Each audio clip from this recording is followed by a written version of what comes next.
दूसरों के अधिकारों की हिफाजत करने वाले, दूसरों की मांगों को सरकार के कानों तक पहुंचाने वाले, यदि पत्रकार ही कुछ मांग लेकर कलेक्टर के द्वार तक आ जाए तो फिर क्या कहा जाए।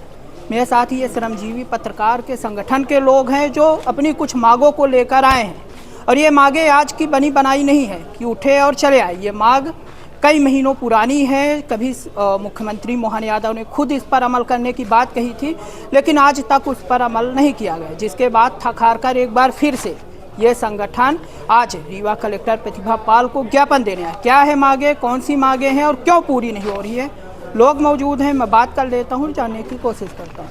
क्या नाम है आपका? मैं अनिल त्रिपाठी और मध्य प्रदेश श्रमजीवी पत्रकार का प्रदेश सह संयोजक हूँ। पिछले अप्रैल के महीने में प्रदेश के मुख्यमंत्री माननीय डॉक्टर मोहन यादव साहब ने हमारी 6 सूत्रीय मांगों को एक झटके में पूरा किया था और उन्होंने कहा था कि आपकी मांगों का निराकरण 1 माह के अंदर कर दिया जाएगा। लेकिन लगभग 6 माह बीत चुके हैं, किसी भी मांग पर कोई अमल नहीं किया। उन्होंने कहा पत्रकार सुरक्षा कानून आपका विषय अत्यंत महत्वपूर्ण है, इसको तो लागू ही करेंगे। 6 महीने बाद भी उन्हें याद ही नहीं, शायद भूल गए होंगे। इसके अलावा भी हमारी 6 सूत्रीय मांगें थीं, जिनके लिए भी उन्होंने कहा था कि हम कमेटी बनाएंगे, एक कमेटी आपकी रहेगी, एक कमेटी हमारी सरकार की रहेगी और इन मांगों का निराकरण कर दिया जाएगा। लेकिन 6 महीने बाद भी उन्हें जब याद नहीं रहा तो आज उन्हें स्मरण दिलाने के लिए कलेक्टर महोदय के माध्यम से हमने एक पत्र सौंपा है और यह स्मरण पत्र उन तक पहुंचेगा तो शायद उन्हें याद आ जाएगी और हमारी मांगें पूरी होंगी। सबसे बड़ा मुद्दा है हमारा पत्रकार सुरक्षा कानून, क्योंकि पत्रकारों की सुरक्षा के बारे में किसी का कोई ध्यान नहीं है, पहली चीज़। दूसरी बात, सबसे बड़ी बात यह है कि पत्रकारों पर अगर हमला हो जाता है तो पुलिस हमारा साथ देने की बजाय कुछ और करने लगती है, जिसके शिकार कई बार रीवा के साथी हो चुके हैं। इन्हीं सब मुद्दों को लेकर हम लोग कलेक्ट्रेट आए हुए थे और ये पूरे प्रदेश में है। पूरे प्रदेश में 3 बजे का समय दिया गया था, पूरे प्रदेश में एक साथ ज्ञापन सौंपे गए हैं। इसका मार्गदर्शन हमारे प्रदेश अध्यक्ष माननीय शलभ भदौरिया जी कर रहे हैं और उनके निर्देशन में ही यह प्रक्रिया चालू है। अच्छा, ये जो मांगे हैं, मुझे लगता है कि जब शिवराज सिंह चौहान थे तो भी उठती रही हैं, अभी भी उठती रही हैं और ऐसा होगा तो फिर उठती ही रहेंगी। तो क्या लगता है, क्या कारण है कि कह तो दिया जाता है लेकिन पूरी नहीं हो पाई? देखिए, शिवराज सिंह चौहान जी जब मुख्यमंत्री थे उन्होंने ही ये कहा था पत्रकार सुरक्षा कानून लाएंगे। उन्होंने घोषणा की थी, एक बार नहीं 3-4 बार उन्होंने घोषणाएं की। इसके बाद भी मांग पूरी नहीं हुई। उनके कार्यकाल में केवल एक मांग पूरी हुई, इसके लिए हम आभारी हैं। मध्य प्रदेश श्रमजीवी पत्रकार संगठन ने कहा था कि श्रद्धा निधि बढ़ाई जाए, 10,000 पहले मिलती थी और शिवराज सिंह जी ने उसको सीधे 20,000 किया था। लेकिन उसके बाद पत्रकार सुरक्षा कानून के मुद्दे पर सबने चुप्पी साध ली है। इस पर हमें ये लग रहा है कहीं न कहीं प्रशासन और सरकार और सबकी गठजोड़ है, क्योंकि सुरक्षा कानून लागू अगर हो गया तो पुलिस की परेशानियां बढ़ जाएंगी।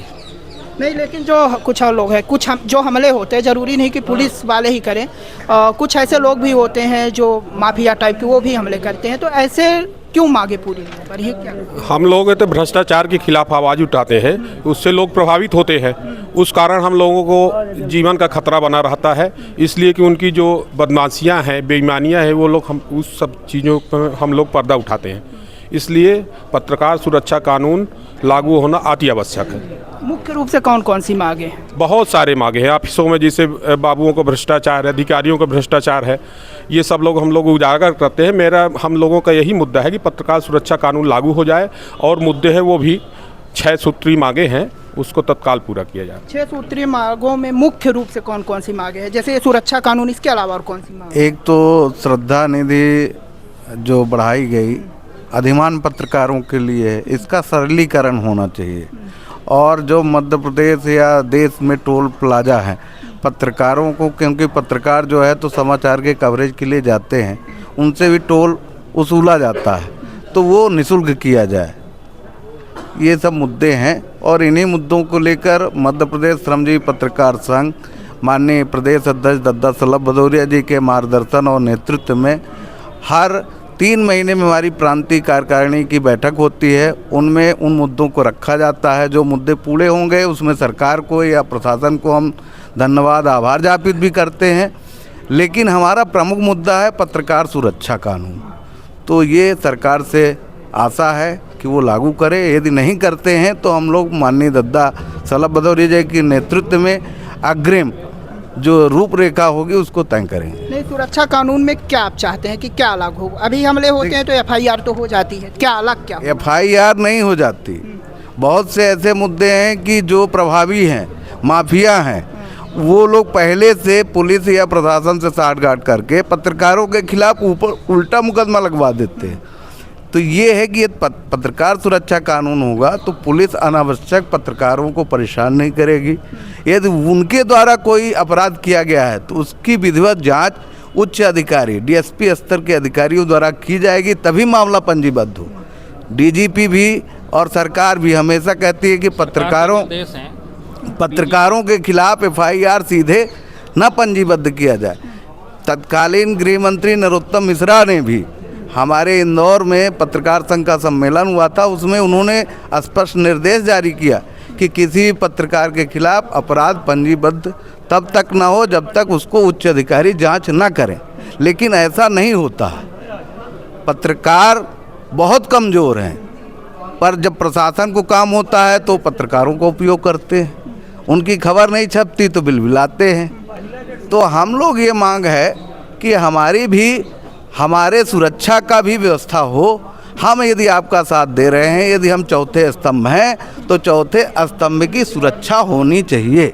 अच्छा, इसके मुख्यमंत्री मोहन यादव के ऐलान के बाद कई बार वो रीवा खुद आए हैं, या फिर आपका संगठन उनसे मिला नहीं पर्सनली जा करके मुद्दे पर बात की जाए?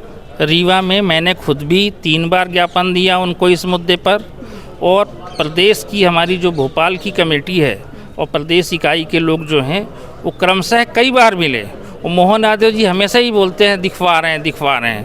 और 17 अगस्त के बाद तो इस मुद्दे पर उनसे बात भी नहीं की हम लोगों ने, 3 महीने हो गया, क्योंकि अब उनको हाँ ये लग रहा है कि हमको करना ही पड़ेगा। तो कटते रहते हैं बात करने से, मुख्य रूप से संगठन से बात करने से कतराते हैं। और अब इसके बाद अब आर पार की लड़ाई के लिए भी हम लोग तैयार हो रहे हैं। नहीं, लेकिन इससे सरकार का क्या नुकसान है? मान लीजिए लागू कर देते हैं, सरकार का क्या नुकसान है कि लागू नहीं कर रहे हैं? क्या लगता है इसका? हमें तो ये लगता है कि पत्रकार सुरक्षा कानून अगर लागू हो गया तो उनकी परेशानियां बढ़ जाएंगी।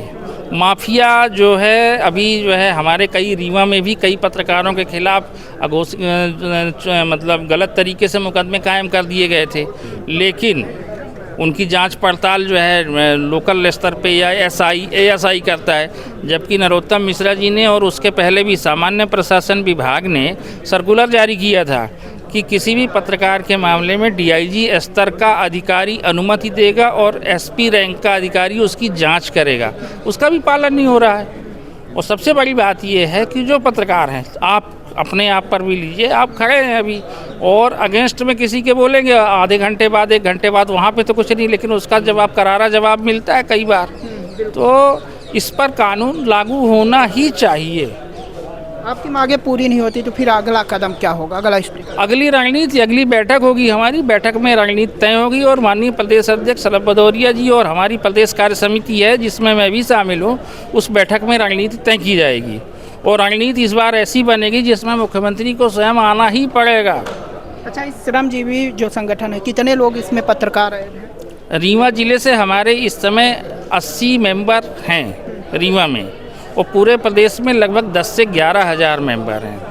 ठीक है, तो ये संगठन है, श्रमजीवी पत्रकारों का संगठन है, जो पत्रकारों को उन लोगों से हिफाजत करने की बात करता है जब उनके खिलाफ कोई कानूनी कार्रवाई या फिर कुछ ऐसे लोग होते हैं जो उन्हें नुकसान पहुंचाने की कोशिश करते हैं। ये इनकी कुछ मांगें हैं। मांगों में सबसे जो मुख्य मांग है वो सुरक्षा की मांग है कि पत्रकारों पर जो हमले हो रहे हैं उससे सुरक्षा की जाए, जो खासकर जो फर्जी एफआईआर दर्ज की जाती है उससे सुरक्षा की जाए। अब देखना दिलचस्प होगा कि आज के बाद जो मुख्यमंत्री मोहन यादव ऐलान कर चुके हैं, क्या उस ऐलान के बाद अमल किया जाता है या नहीं किया जाता है, या ऐलान करने के बाद जिस प्रकार से ठंडे बस्ते में पड़ा है वैसे ही पड़ा रहेगा। वीडियो जर्नलिस्ट सोनाली के साथ नीरज तिवारी की रिपोर्ट।